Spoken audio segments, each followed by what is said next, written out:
Hello friends, welcome to Giri's. आज हम लाए हैं अजब गजब दुनिया भाग 3। अगर आपने हमारा पहला भाग नहीं देखा है so link in description box, उसे देखना मत भूलना। तो आइए शुरू करते हैं। अध्याय 3, वह अजीब सी मुलाकात। आज छुट्टी होने के कारण मैं देर से उठा, जो कि मेरे ख्याल से पूरी दुनिया में कहानी है। आखिर छुट्टी के दिन भी कौन जल्दी उठता है? हर घर का यही फंडा है, पर हमारे घर का फंडा तो कुछ अलग ही था। मैं अपने रूम में सोया ही था, तभी अचानक मुझे एहसास हुआ कि मेरे आसपास कोई टहल रहा है।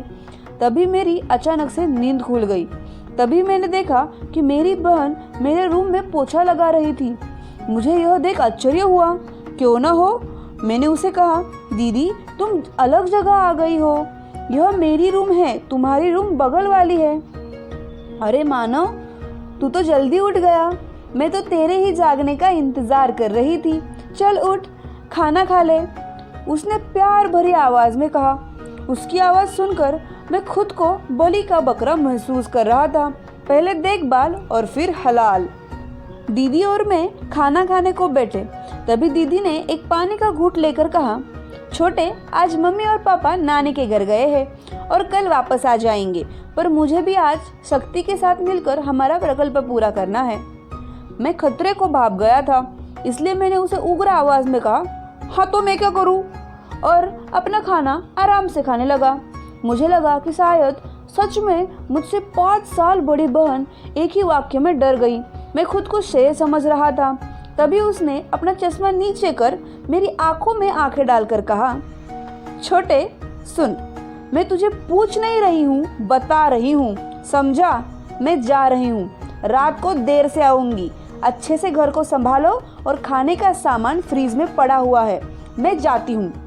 और तभी घर के दरवाजे पर ठक ठक हुई। वह ठक ठक कुछ अलग सी थी। वह ठक ठक नहीं तो ठक ठक ठक थी। तभी मैंने दरवाजा खोला, तब मुझे एक हट्टा कट्टा नौजवान सामने दिखा। मैंने उसे प्रश्न पूछा, माफ करना भाई साहब, आप कौन हैं? शक्ति, एक कोमल स्वर पीछे से आया। मैं वह आवाज सुनकर हैरान था। तभी मुझे लगा कि यह आवाज जानी पहचानी सी थी। वह मेरी बहन की आवाज थी।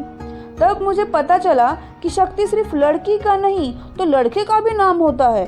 पर मुझे यह एहसास हुआ कि यहाँ पर मैं नहीं तो वह नौजवान शक्ति बलि का बकरा है। माना कि उसकी पैंट की बाई जेब गुब्बारे की तरह फूली हुई थी, पर अभी कुछ ही देर बाद उस गुब्बारे की गांठ खुलने वाली है और उसकी सारी हवा निकल जाएगी, यह मुझे बखूबी पता था। आखिर मुझे अपनी बहन का 14 साल का तजुर्बा जो है। वह दोनों कुछ ही देर बाद हाईवे की तरफ निकल पड़े। मैं उन्हें पीछे से जाते हुए देख रहा था। तभी थोड़े दूर जाने के बाद वह नौजवान ने अपने जेबों में से हाथ निकाल मेरी बहन का हाथ अपने हाथों में लिया और मैं पीछे वही खड़ा देखता रह गया। सो फ्रेंड्स, आज के लिए इतना ही। मिलते हैं हमारे अगले भाग में। So sayonara and see you soon. और हमारे चैनल को सब्सक्राइब करना मत भूलना।